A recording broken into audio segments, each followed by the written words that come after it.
To Renuka vlogs. எல்லாருக்கும் வணக்கங்க. ஒரு மதியம் ஒரு 12 மணி போல இருந்து நான் என்ன இன்னைக்கு பண்ணுறேன் அப்படிங்கிறத ஒரு vlog-ஆ போடலான்ட்டு எடுக்க ஆரம்பித்தேன்.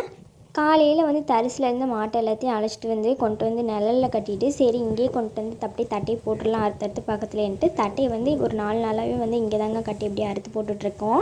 ஒவ்வொரு மாட்டுக்கும் அறுத்து போட்டுட்டேன்னா ஒரு 12:30 மணி போல் அங்கே கொஞ்சம் வீட்டுக்கு ரொம்ப தூரம் போகணும் நடந்து. அதனால் திரும்பியும் தட்டையை அறுத்து திரும்பி வண்டியில் வச்சு கொண்டு போக முடியாதுன்னு இங்கே அறுத்து போட்ட மாடு சாப்பிட்றோம் அப்படிங்கிறனால இங்கே அறுத்து போட்டு சாப்பிட விட்டு அதுக்கப்புறம் கொண்டு போய் தண்ணி காட்டுவாங்க. தண்ணி காட்டி அங்கேயே நிழலில் கட்டிட்டா சாயந்தரம் கொஞ்சம் வைக்கப்புல் போட்டு அதுக்கப்புறம் 2 தட்டி வைக்கப்புல் போடுவோம். அதுக்கப்புறம் பால் கறக்கிறது தான் வேலை.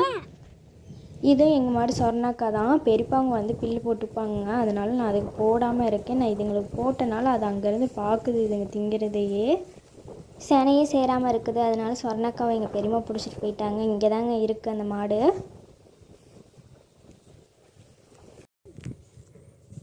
அதுங்களாம் பச்சை இல்லாமல் அலையுதுங்க. இதுங்களுக்கு பச்சை கொழுப்பு. பச்சை போட்டு அது மேலே மிதிச்சுக்கிட்டு நிற்கிது பாரு. இதெல்லாம் வச்சு மிதிக்கணும் குட்டியெல்லாம். கருப்பு எப்படி படுத்து கிடக்குறா பாரு. மிதிடி அவளை போட்டு 4 மிதி.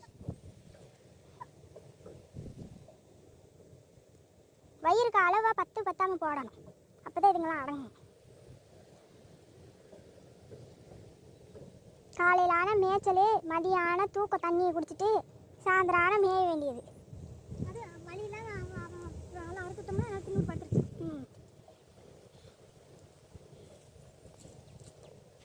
எல்லாம் காதை கொடுத்து கேட்குதுங்க பாரு என்ன சொல்கிறேன்னு.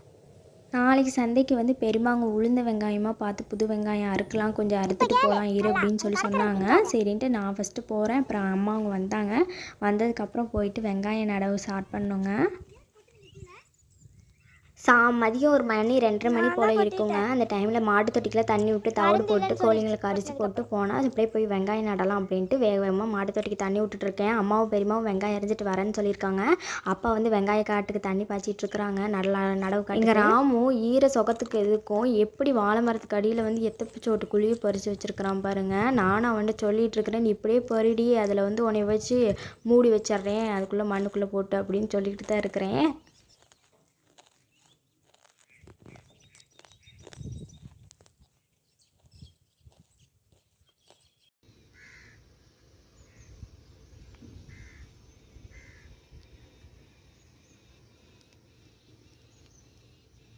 வெங்காயம் நடவு ஸ்டார்ட் பண்ணிட்டோங்க. நானே எங்கள் பெரியம்மா எங்கள் அம்மா 3 பேர் தான் நட்டோம். அப்போ வேகமாக தண்ணி கட்டிட்டு போனனால சீக்கிரம் கொஞ்சம் காடு காஞ்சிருச்சு. அதனால ஆளுக்கு ஒரு பாத்தி, ஆளுக்கு 2 பேர்த்துக்கு ஒரு பாத்தி பிடிச்சி நட்டுக்கிட்டு இருக்கிறோம். அம்மா போய் கொஞ்சம் வெங்காயம் தீந்துருச்சுன்னு வெங்காயம் வேறு எடுத்துகிட்டு வர போனாங்க. அதுக்கு தகுந்த மாதிரி ஒரு சைடு மழை வேறு வந்துருச்சுங்க. லைட்டாக தூரவும் நிற்கவும் இருக்குது. கடைசியில் ஒரு 3 பாத்தி இருந்துச்சு. அதை நட்டு முடிக்கலான்னு பார்த்தா அதுக்குள்ளே எங்கள் உசுரே எடுத்துருச்சு. ஒரு 3 பாத்திக்கு மழையில் நனைஞ்சிக்கிட்டு தாங்க நட்டோம். மரத்துக்கடியில் போய் நிற்கவும் நடவும் மழை லைட்டாக நின்றுச்சுன்னா போய் நடுறோம் நிற்கிறோம் இப்படியே இருந்துச்சு. அதுக்கப்புறம் ஜோனு மழை பெய்ய ஆரம்பிச்சிருச்சு. மணி 4:30க்கெலாம்.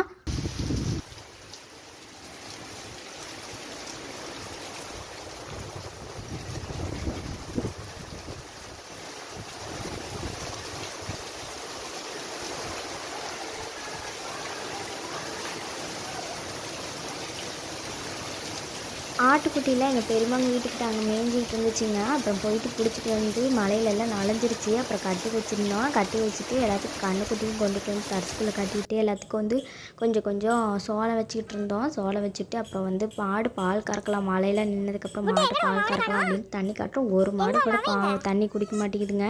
எல்லாம் மழை ஏறத்துக்கு எதுக்கும் தண்ணி காட்ட ராஜா மாதிரி அலையறான் பாருங்க. அவனுக்கு ஒரு கை போட்டு கட்டணும். கீரையெல்லாம் போய் திங்கிறான். எல்லாம் மழையில் இன்னைக்கு குளிச்சாச்சு. ஜிலு ஜிலுன்னு இருக்கா?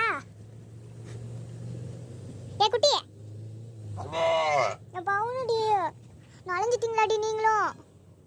நண்டி தங்கம் நனைஞ்சிட்டியாடி என் பவுனு? சரி சாமி, எல்லாம் இதாயிரும். சரி தொடச்சு வரேன்.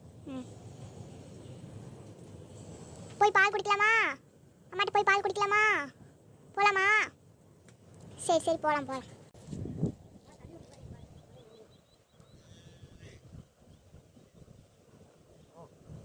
ஒரு அரை மலைக்கு மேலே தாங்க இருக்கும். நல்ல மழை பெஞ்சிருச்சு. நைட்டு 2 மணி போல் நல்ல மழை வந்துச்சுங்க. எனக்கு தெரியல, அப்பா அம்மா அவங்க சொன்னாங்க. அதுக்கப்புறம் வந்து மாடு கட்டுத்துறையெல்லாம் வந்து ஒரே தண்ணியாக கிடக்குதுன்னு அப்புறம் வந்து வேறு பக்கம் வந்து சுத்தியில் வச்சு அடித்து கம்பி அடித்து அதுக்கப்புறம் வந்து வேறு பக்கம் கட்டிகிட்டு இருந்தோம்.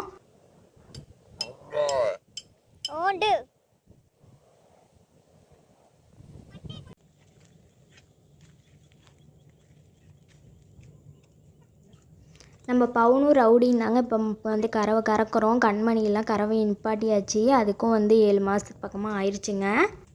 பவுனு நான் வீடியோ எடுத்திருப்பேங்க, நான் பால் கறக்கிறத. பவுனு என்னை டென்ஷன் ஆக்கி விட்ருச்சு. அதனால தான் நான் வீடியோ எடுக்கலை. நான் பால் கறந்துட்டு இருக்கிறதுக்கு டபக்குன்னு தாண்டிடுச்சிங்க. அப்புறம் என்ன பண்ணுறதுன்னு தெரியாமல் அப்படியே பாலை கறந்துக்கிட்டே இருந்தேன். நல்ல வேளை பால்லாம் கீழெல்லாம் சிந்தலை ஒரு துளி கூட.